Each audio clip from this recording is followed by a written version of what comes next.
हम बात करेंगे कम्युनिकेशन के बारे में।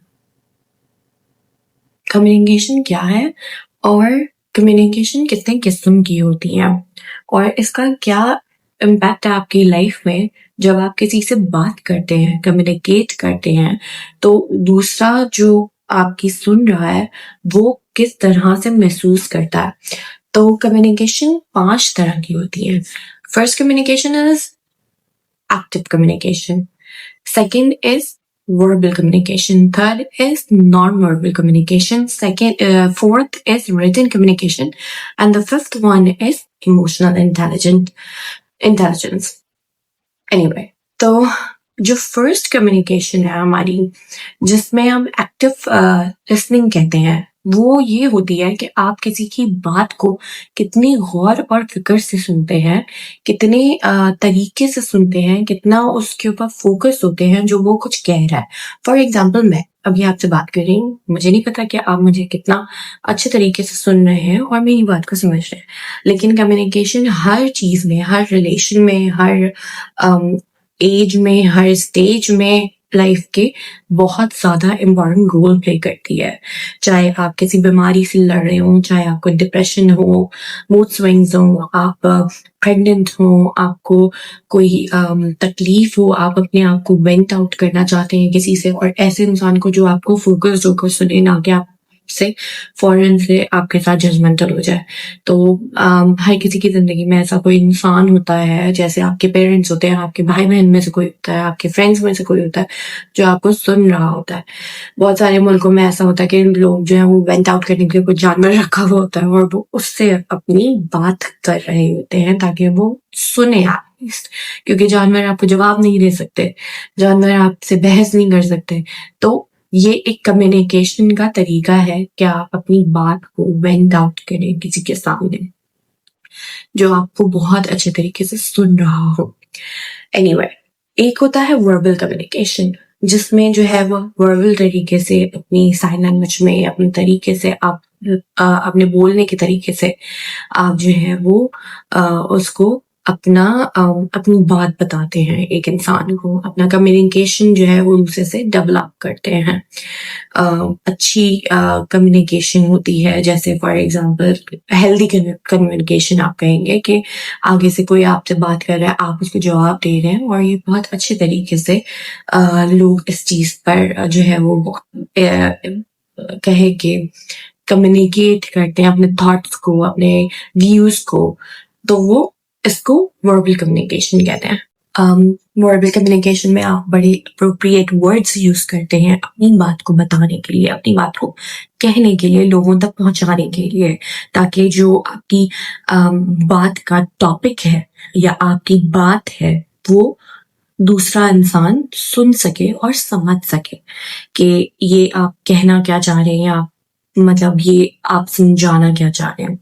एनीवे, फिर आते हैं नॉन वर्बल कम्युनिकेशन के ऊपर। Non verbal communication is like कि एक इंसान बोल नहीं सकता, अपने एक्ट के थ्रू वो आपको जो है वो अपनी कम्युनिकेशन करता है नॉन वर्बल तरीके से, अपनी साइन लैंग्वेज में आपको बताता है, अपनी नोडिंग से, हैंड जेस्चर से, हर चीज से वो आपको कम्युनिकेट करने की कोशिश करता है। और हमारे मुल्क में बहुत सारे ऐसे लोग हैं जो साइन लैंग्वेज बहुत अच्छे तरीके से जानते हैं, जो समझ सकते हैं और वो कम्युनिकेट कर सकते हैं। तो ये होती है नॉन वर्बल कम्युनिकेशन, जो दो लोग जो बोल नहीं सकते वो अपनी लैंग्वेज में एक दूसरे को किस तरीके से समझाते हैं। एनीवे, फिर उसके बाद आती है इमोशनल इंटेलिजेंस, जिसमें आप जो है वो इमोशनल इंटेलिजेंस जो इमोशनल इंटेलिजेंस है वो इतनी इम्पोर्टेंट इसलिए होती है क्योंकि वो दूसरे इंसान का फीलिंग्स, उनके पर्सपेक्टिव देखती है और उसको एक अच्छा रिलेशनशिप, एक स्ट्रॉन्गर रिलेशनशिप बिल्ड करने में आपकी मदद करती है। तो आप अपने पार्टनर के साथ हैं, आप किसी भी रिलेशनशिप में, अपने पेरेंट्स के साथ, अपने भाई बहनों के साथ, एक इमोशनल इंटेलिजेंस वाला जो कम्युनिकेशन है वो डेवलप करते हैं थ्रू योर फीलिंग्स। तो वो बताते हैं कि मेरे दिल में ये चल रहा है, मेरी बात ये है, मतलब अपनी बातों को बताते हैं। एनीवे, फिर आता है रिटन कम्युनिकेशन। रिटन कम्युनिकेशन जो है वो इसलिए इतना ज़्यादा इम्पोर्टेंट है क्योंकि वो अ, आपके साथ सारी ज़िंदगी रहता है। मतलब फॉर एग्ज़ाम्पल आप मैसेजेस के थ्रू, ईमेल्स के थ्रू आप किसी को अपनी बात जो है वो बता सकते हैं, अपने मैसेजेस कन्वे कर सकते हैं, चाहे वो आपके लिए ऑफिशियल हो, नॉन ऑफिशियल हो, वो आपके लिए अनऑफिशियल हो या ऑफिशियल हो, या फिर जो है वो आपके मैसेजेस हो, आपको किसी को कन्वे करना हो, किसी को और को मैसेजेस भेजने हो, तो आज कोई कुछ लोग जो है वो इतने अच्छे कम्युनिकेशन में नहीं होते आपके सामने बात करने में, लेकिन थ्रू मैसेजेस एंड ईमेल्स वो आपकी बात कन्वे करते हैं। तो आप उस तरीके से, जैसे फॉर एग्जांपल आप अपने बॉस से बात करना चाहते हैं, कोई बात करना चाहते हैं, या एचआर में करना चाहते हैं, या आप किसी से भी करना चाहते हैं अपने कलीग्स में, तो आप जो है वो रिटन कम्युनिकेशन में उसको बताते हैं। ये हमारी कम्युनिकेशंस के कोर है, स्किल्स हैं, ठीक है, जो मैंने आपसे कहे।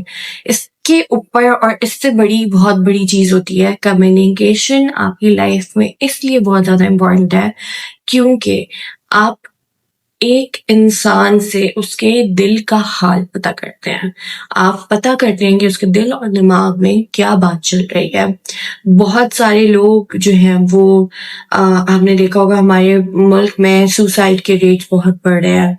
डिप्रेशन की वजह से लोग मर रहे हैं। लोगों को पता ही नहीं है कि बाइपोलर क्या होता है। लोगों को पता ही नहीं है कि डिप्रेशन क्या होता है। लोगों को इन चीज़ों का नहीं पता।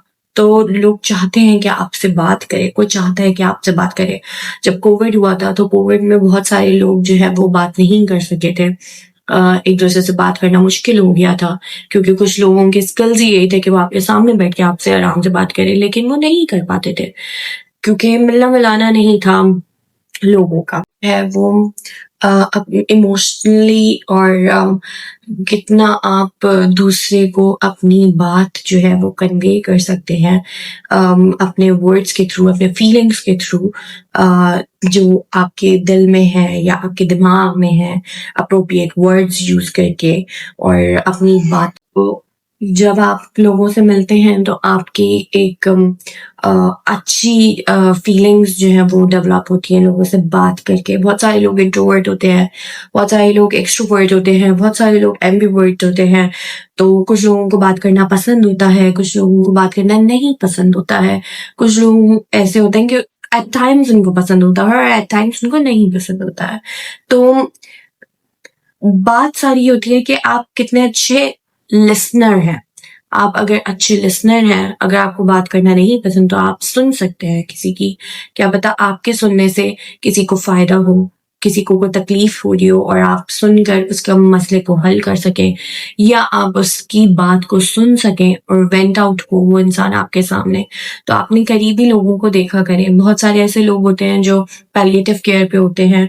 उनके माँ-बाप, उनके जान-पहचान के लोग, मतलब उनके रिलेटिव्स, उनके भाई-बहन, वो इतनी तकलीफ में होते हैं कि उनके घर में किसी को, ज़ाहिर है पैलिएटिव केयर इज़ लाइक कि एक इंसान जो है वो बिल्कुल जिनके ऊपर कोई ट्रीटमेंट असर नहीं करता है। जैसे फॉर एग्ज़ाम्पल कोई कैंसर का पेशेंट है तो उसको कितनी भी आप कीमोथेरेपी, रेडियोथेरेपी करते रहें लेकिन उसको कोई फ़र्क नहीं हो सकता। At the end of the day उसने जो है वो उसको एक्सपायर होना ही होता है और उसको ये वाली बात पता चल जाती है। तो आप ये चीज़ें नोट करें कि आपके आस-पास के ऐसे कौन से लोग हैं कि इस मुश्किल और इस तकलीफ से गुज़र रहे हैं, उनके माँ-बाप जो किसी से बात करना चाहते हैं। तो आप प्लीज़ लोगों से स्किल डेवलप करें अपने अंदर लोगों से बात करने का। This is very important.